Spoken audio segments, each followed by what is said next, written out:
O que é o casamento? Como ele surgiu e qual é a sua importância? No estudo de hoje, nós vamos analisar o que a Bíblia ensina sobre esse tema, porque agora está no ar uma nova temporada do programa Escola Bíblica.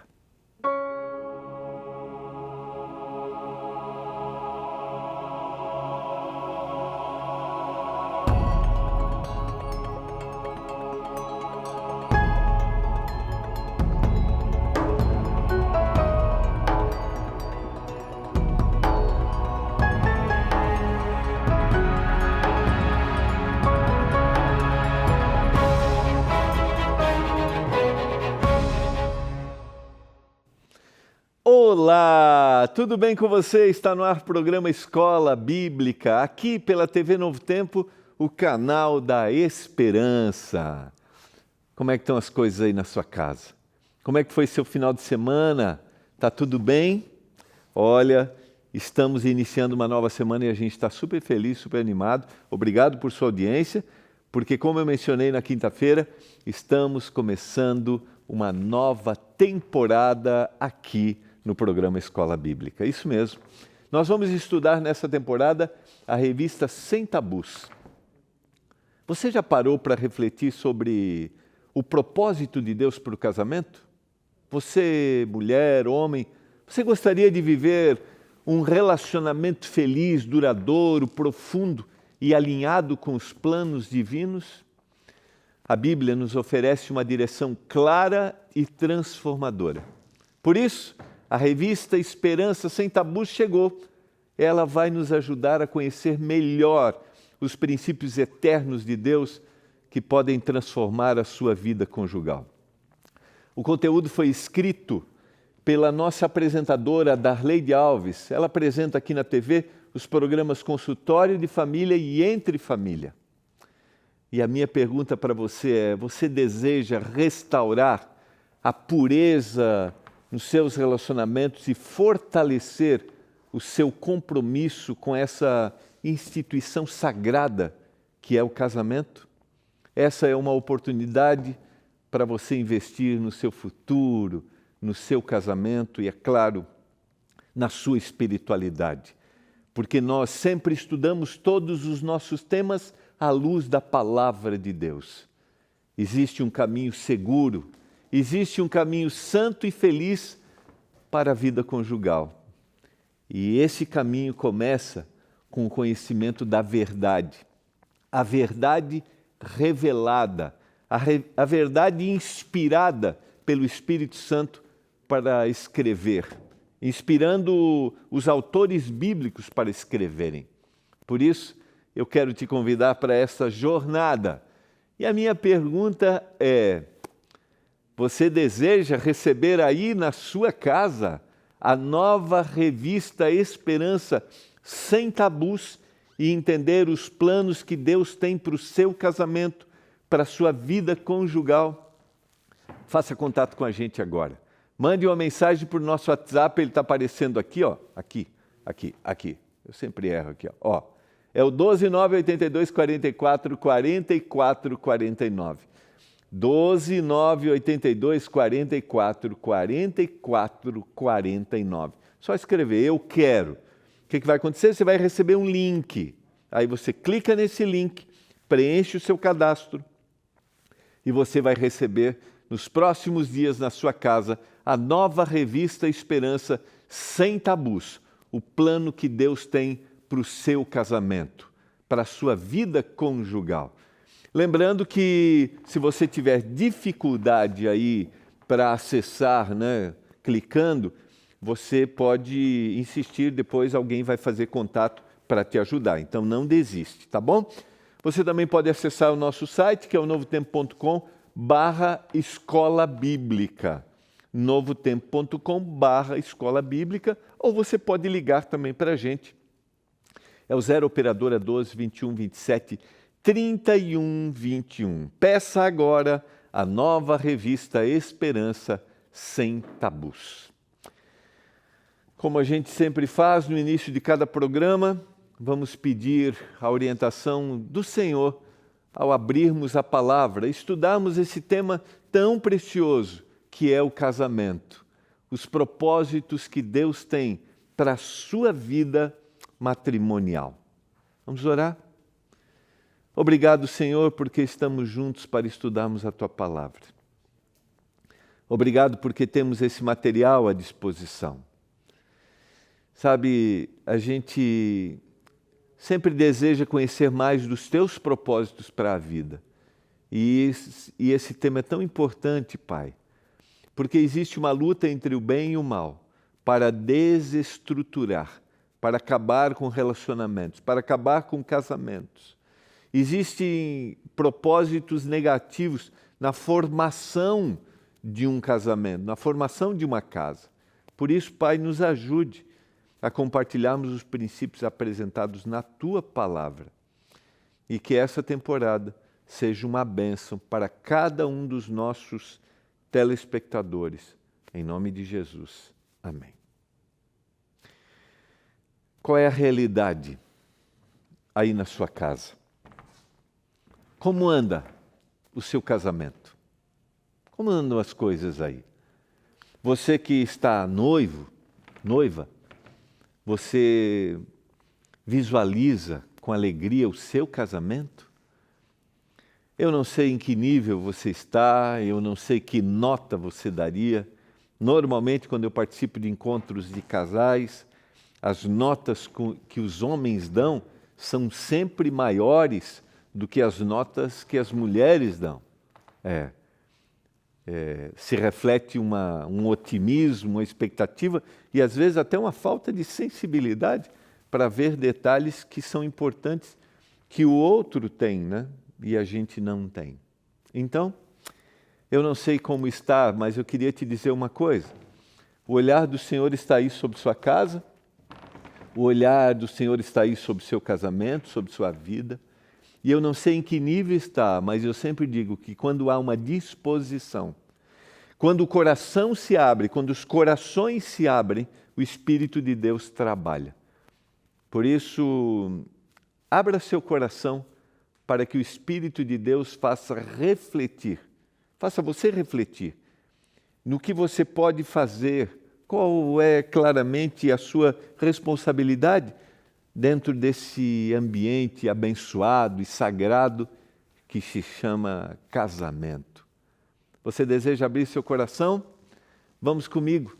Vamos estudar os planos de Deus, porque há uma beleza no texto bíblico quando a gente analisa o casamento. E eu vou relembrar uma coisa que eu tenho repetido aqui no programa.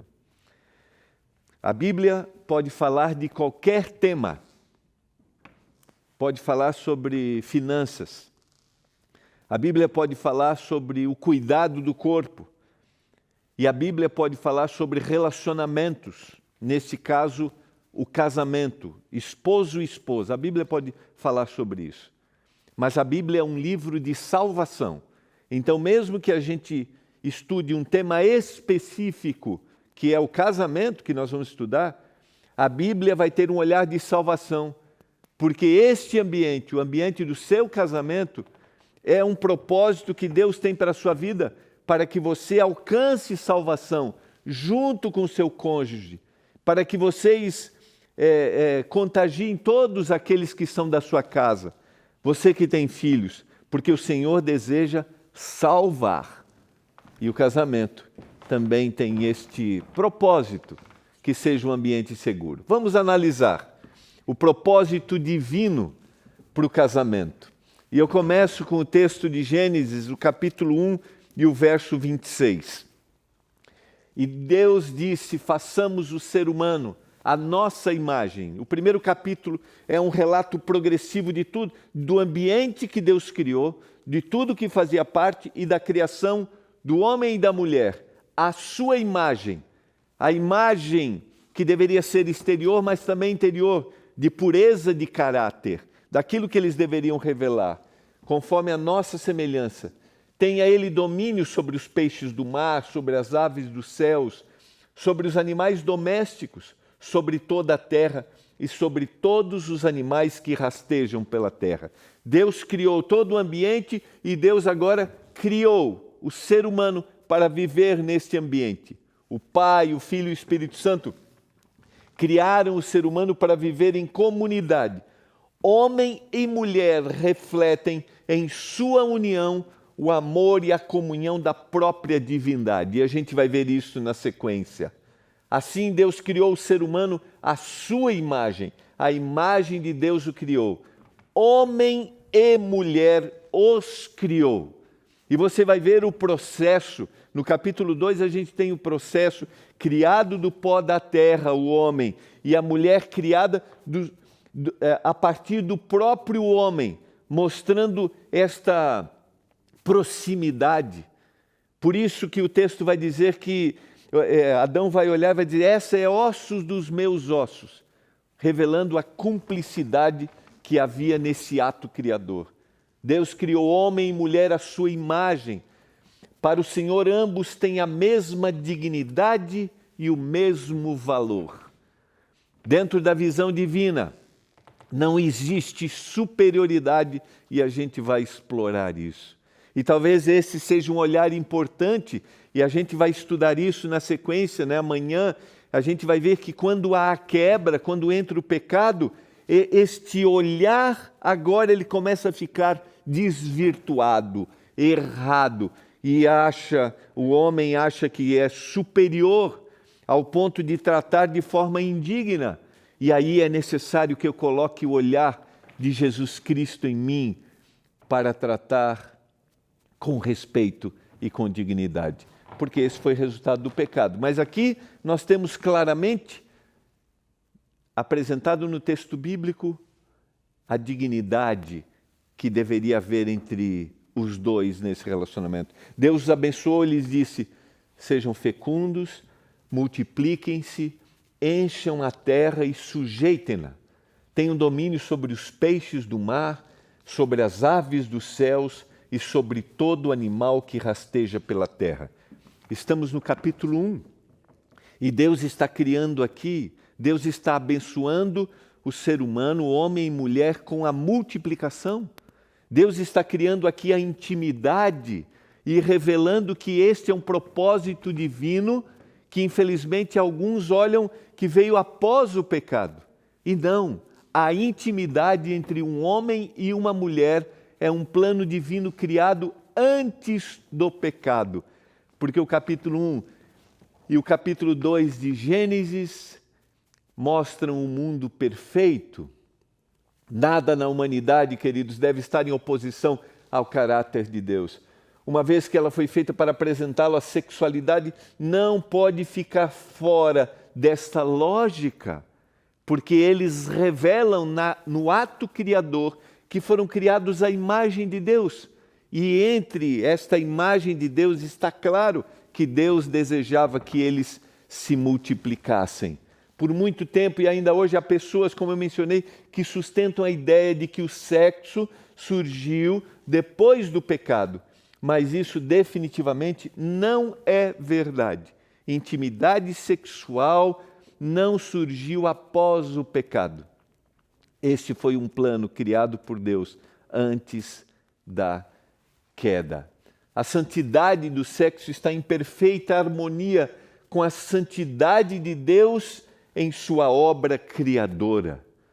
Eu não sei qual é a visão que você tem, mas como eu mencionei anteriormente, a gente está no meio, na hora da oração, a gente está no meio de uma luta entre o bem e o mal, e de alguma forma, culturalmente, nós olhamos para a intimidade sexual muitas vezes como uma coisa suja, ruim, perversa, e não é esse o propósito divino. A santidade para o homem e uma mulher na sua intimidade. E este olhar eu preciso ter, e este olhar precisa ser compartilhado em nível familiar com os nossos filhos.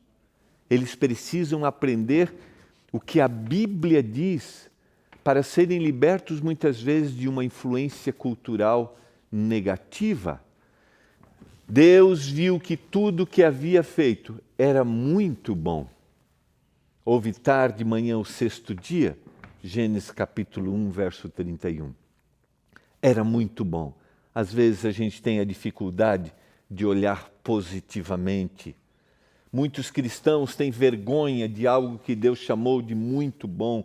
Isso leva a distorções, repressões e culpas desnecessárias. Senso de culpa, sabe?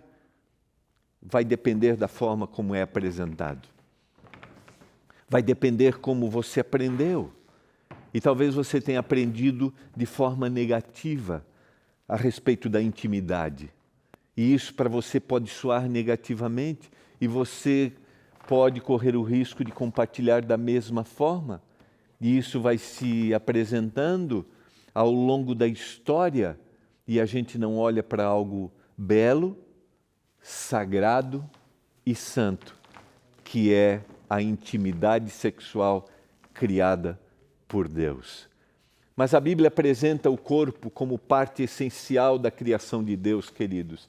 A sexualidade é uma expressão saudável, santa e relacional quando vivida nos parâmetros do Criador. Entendam? É santo. Olhe para o seu corpo, todo o seu corpo é santo e a sua intimidade é santa.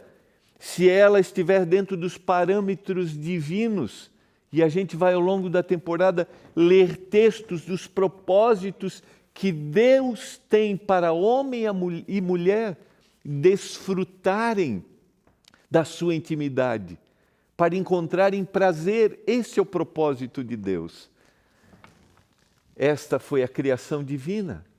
Recuperar essa visão bíblica é fundamental para uma compreensão equilibrada da sexualidade, que valoriza tanto a espiritualidade quanto o corpo, como uma unidade planejada e criada por Deus. E talvez esse seja um grande propósito que a gente tem, e eu sempre digo que o cristianismo, muitas vezes, ele vem de encontro com aquilo que nós recebemos culturalmente. Eu não quero dizer que toda cultura é má, mas muitas vezes aspectos culturais, e infelizmente quando a gente vai falar sobre intimidade sexual, existe uma ideia contrária aos planos de Deus na cultura. E o cristianismo vem para restaurar o propósito de Deus, a bênção que é, entende? Isso começa dentro da nossa própria casa. Isso começa no respeito que deve existir do homem com a mulher, da mulher com o homem. E de alguma forma isso deve contagiar, esse respeito deve contagiar todos aqueles que estão vivendo próximos de nós. Então nós somos chamados a restaurar a visão bíblica sobre a sexualidade dentro da nossa própria casa. Capítulo 2, verso 18. Estamos num ambiente perfeito. O Senhor Deus disse ainda: não é bom que o homem esteja só. Farei para ele uma auxiliadora que seja semelhante a ele. Existem duas palavras que eu quero destacar, já falei em algum momento aqui. Primeiro a gente vê, e na sequência, a gente vê que isso se enfatiza, essa ideia de que o homem ele não pode estar sozinho, porque estando sozinho ele ainda não reflete a imagem de Deus. Quando Deus cria homem e mulher, sim, aí eles estão refletindo a imagem de Deus. E Deus disse que faria uma auxiliadora que fosse semelhante a ele. Essa palavra semelhante quer dizer uma outra metade, alguém semelhante a ele, alguém que foi criado a partir dele, alguém que tem a cumplicidade dele. E originalmente as palavras, elas têm um radical igual, is para homem, isha para mulher, sabe? Mostrando assim que há intimidade, há proximidade, e existem propósitos ali, Deus criou a partir dele. E a palavra auxiliadora aqui não é inferioridade, esta palavra, eu já citei aqui, é usado para Deus, ele é o meu auxílio, ele é o meu socorro, a palavra é Ezer. Então o homem precisava da mulher, porque ainda estava incompleto, faltava algo. Olha o que diz a sequência aqui, para a gente pensar junto. Havendo, pois, o Senhor Deus formado da terra todos os animais do campo e todas as aves dos céus, trouxe-os a Adão para ver que nome lhes daria. E o nome que ele desse a todos os seres vivos, esse seria o nome deles. O homem deu o nome a todos os animais domésticos, às aves dos céus e a todos os animais selvagens. Mas para o homem não se achava uma auxiliadora que lhe fosse semelhante. Percebe a repetição para dar ênfase a alguém que ele necessitava, aqui auxiliadora, e alguém, a outra parte dele, a outra metade dele estava faltando. E o que Deus vai fazer? O Senhor Deus fez cair um pesado sono sobre o homem. E esse adormeceu, tirou-lhe uma das costelas, fechou o lugar com carne. E da costela que havia tirado do homem, o Senhor Deus formou uma mulher e a levou até ele. Você percebe a beleza disso? Deus criou a partir dele uma ação divina, alguém como ele, a outra metade dele, e Deus levou. Deus levou. É Deus que deve conduzir a nossa vida. É Deus que deve conduzir o nosso casamento. É Deus que deve dizer para a gente, é dessa forma que você deve olhar para sua esposa. É dessa forma que você deve olhar para o seu esposo. Eu quero dizer para você que quando a gente pensa em preparar um material como a nossa nova revista, né? A gente quer contribuir para que o olhar divino alcance a nossa vida, para a gente revelar os propósitos do Senhor. E nesta revista, a revista Sem Tabus, o nosso propósito é que você entenda, que você perceba o olhar divino, que Deus conduza. A beleza do texto bíblico, e eu sugiro a você que leia atentamente o texto, leia junto com a sua esposa. E o homem disse, esta afinal é ossos dos meus ossos, carne da minha carne, será chamada varoa, porque do varão foi tirado. Percebam? Aqui mostra a intimidade, a cumplicidade, uma unidade composta. E os dois se tornam uma só carne quando há a intimidade, uma unidade composta. A beleza da santidade divina criado para a sexualidade. Por isso o homem deixa pai e mãe e se une à sua mulher, tornando-se os dois uma só carne, um só. Ora, um e outro, homem e sua mulher, estavam nus e não se envergonhavam. Percebe? Essa palavra nus, ela vai ter uma relação depois diretamente com a palavra que vai ser usada para astúcia, porque originalmente elas têm a mesma ideia no capítulo 3, quando vai entrar o pecado.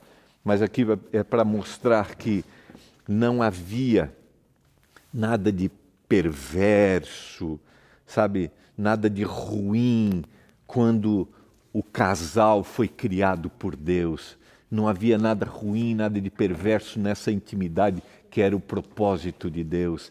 Assim como não precisa e não deve haver na intimidade entre você e o seu cônjuge. Esse é o propósito de Deus e nós desejamos que você resgate isso. Deus criou a mulher como auxiliadora idônea, complementar ao homem. Uma só carne se refere a uma unidade física, uma unidade emocional, uma unidade espiritual. Por isso o casamento engloba isso. O casamento engloba a intimidade física, o comprometimento emocional e a espiritualidade, porque é o Senhor que deve conduzir. Você tem esse olhar para o casamento? O relacionamento conjugal também é um relacionamento espiritual. Você coloca seu cônjuge todos os dias diante do Senhor. A união mental, queridos, espiritual e física entre um homem e uma mulher no casamento reflete a imagem e a unidade de Deus. O relacionamento, a cumplicidade mental, espiritual e física. Por isso, quando o texto bíblico vai apresentar a intimidade, ele está mostrando que essa é uma revelação espiritual que Deus tinha como propósito, que há uma cumplicidade emocional que se revela no trato, que se revela no carinho expresso, e ele será feito de forma correta se o olhar for do Senhor. Quando duas pessoas se unem como uma só carne, estão também reconhecendo e vivendo um vínculo profundo estabelecido por Deus. E eu quero concluir, e a gente vai concluir ao longo dessa temporada, sempre com algumas sugestões para você, atividades aí na sua casa para você compartilhar com o seu cônjuge. Relembrem momentos especiais do início do relacionamento que demonstravam companheirismo, depois falem sobre como poderiam reviver esse senso de união presente. Vamos falar da história. Vamos relembrar a história. Quantos anos fazem? Poucos? Muitos anos? Vamos relembrar a história. Reserve um tempo diariamente, ou pelo menos uma vez por semana, para conversar sobre os sonhos, preocupações e planos que vocês têm. Fazer isso vai fortalecer a conexão emocional. Que tal? Faz tempo que não tem essa conversa aí? Faz tempo que vocês não dialogam? Que tal pegar aquele álbum de fotos e olhar as fotos? O álbum de casamento e relembrar? Que tal? Que tal falarem de sonhos e propósitos que vocês têm? Eu quero orar para que isso aconteça na sua casa. Eu sei que esse não é um processo simples e fácil, dependendo como você está vivendo, não sei. Mas eu sei que não é fácil. Mas uma coisa eu vou te dizer. É possível. Abra seu coração. O Espírito Santo é capaz de transformar. Fale isso para o seu cônjuge. Mesmo que talvez o ambiente e o momento não esteja bom. Coloque esse plano diante do Senhor. Vamos orar? Pai, eu oro por cada pessoa que me assiste agora. Eu oro pelo seu casamento. Eu não sei qual é a realidade que eles estão passando. Mas eu clamo em nome de Jesus Cristo que a tua mão se estenda sobre esta casa. Que se eles precisam do milagre da reconciliação, que isso aconteça. Eu clamo por isso. E que isso seja uma bênção para os filhos, para aqueles que estão perto. Em nome de Jesus. Amém. Foi muito bom estarmos juntos. Foi uma alegria. Não esqueça, peça a sua revista Esperança Sem Tabus. Ligue para a gente, mande uma mensagem agora. E a gente se encontra amanhã. Vai ser uma temporada abençoada.